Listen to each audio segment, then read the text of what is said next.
Hey everybody, I've got some fun geometric Qabalah for you here. I finished a few templates last night and I wanted to share something with you that if it's not already available to the public, I'm sure it's probably locked away in some esoteric library because the person who has this hidden in their artwork, I'm sure you're very familiar with the artist. It is Leonardo da Vinci, and this particular video is going to be on squaring the circle. But the really interesting thing about this is that we're going to use the tree of life to square the circle. Now, the Vitruvian Man gives us an idea that that's probably what he's trying to do, but we don't really know for sure. But here's how I got the idea a long time ago that we were dealing with something regarding the tree of life. So if we take a look at Christ on the cross versus the Vitruvian Man, you'll notice that their arms, the way that their arms look, are in the same position. I've got an overlay. This is directly proportional to it, and you can see where Jesus is nailed on his foot is equal to the bottom of the heel of the Vitruvian Man. Now, I had already come to a realization that when we see Jesus crucified on the cross, what we're really looking at is we're looking at a version of the tree of life, because the tree of life looks like a cross. And when you read all of the old texts and you allow yourself to stray from the Bible and read some of the other stuff, you'll find that what's actually happening is he's rising. Jesus rises because he's rising up to that area which is in between Chokmah and Bina. Let me come over here and show you this from the Zohar. I've read this to you in our first introduction video. It says, he explains his words, thus the smoke arises from Bina, which is in the heart, considered to be an understanding heart. It rises to Chokmah, right here, which is like the brain. What is the smoke? It is the central column, Zeir Anpin, that rises, he is risen, and unites Chokmah and Bina and becomes dot, or knowledge, to them. So we have the sun right here, the heart, and so this is on the heart of Zeir Anpin. And so what happens is he rises up this to where his head reaches this bar, and as you can see, this looks like a large cross. And this is because that's what the symbolism is referring to esoterically. So, what Leonardo da Vinci actually did for us with his Vitruvian Man painting is he gave us a key to use as a puzzle piece so that we could actually square the circle.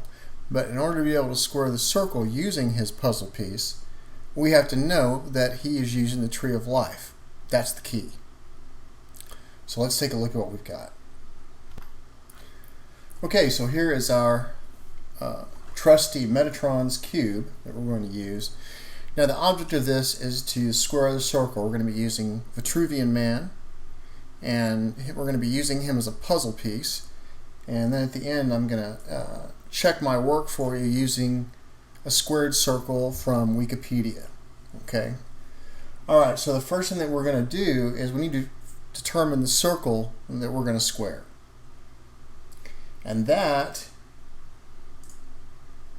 is this circle right here that circles the points of this hexagon that we see.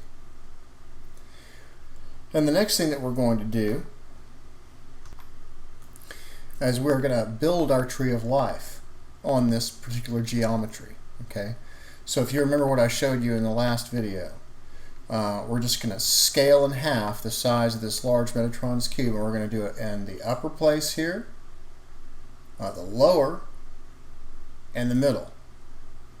And if you notice, all these little small circles show up, and what that allows us to do is it allows us to find the sephiroths that we're actually going to put on there, and we can remove those here in just a second.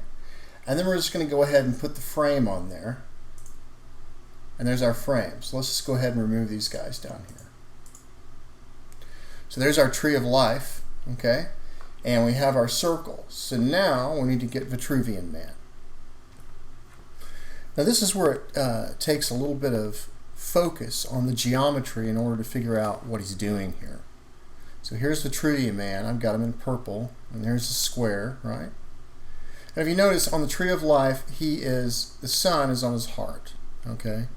And if you look where his arms are placed, and you can see that they follow the geometry. Let's just take these guys off right here real quick. That's the same geometry that you see when I showed you Christ on the cross. He's reaching both his arms up to reach the center points of these circles here, okay? And so if we turn this back on again, and also if you take a look, there's certain geometry on here. One thing you really should pay attention to is his square, okay?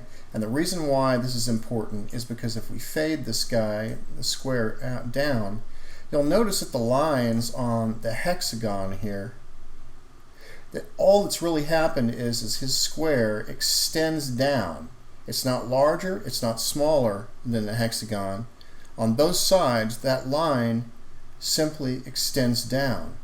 And that kind of gives us a clue that what we're looking at is something that's going to slide up and down on those two bars, which is what this is actually doing, sliding up and down, okay? All right. So if you remember from the Zohar, the purpose of Zer Anpin is to rise up the tree of life. And that's what we've got to do here. So if we take Vitruvian Man with our tree of life built with the geometry that we see, and we're just going to let him rise up the tree here real quick.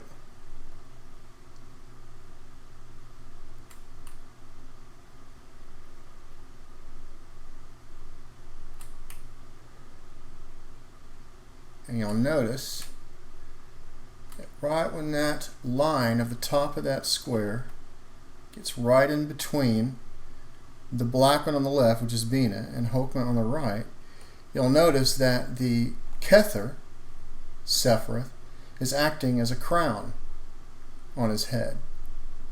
And also you'll notice that his arms are stretched out and resting on top of the upside down triangle.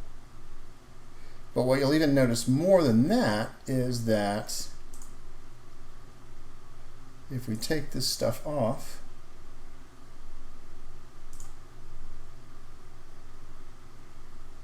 the two purple items here that you see, the square and the circle, we've now squared the circle.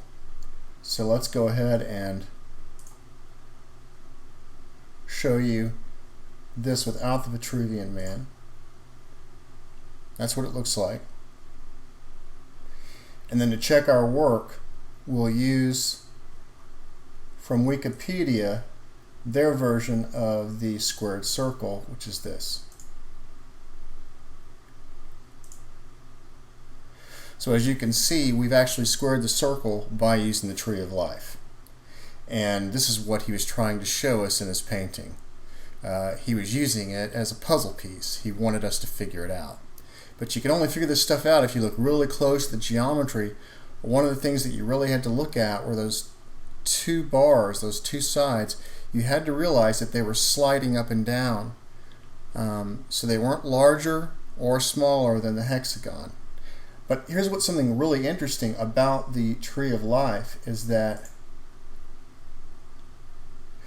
when you put this on here like this, the two Sephiroths, the one right here and the one right here, you can see that the circle passes right through the middle of each one of those. So on the tree of life, by him having that above his head, we ran that bar right across where it should be so that his head actually ended up being right where it's supposed to be inside of the tree of life. So anyways, I hope you guys found that interesting. I don't know if that's been shown anywhere out there or not. But anyways, if it hasn't been, now you know. And so we'll talk again on our next video. You guys have a great day. I'll talk to you soon.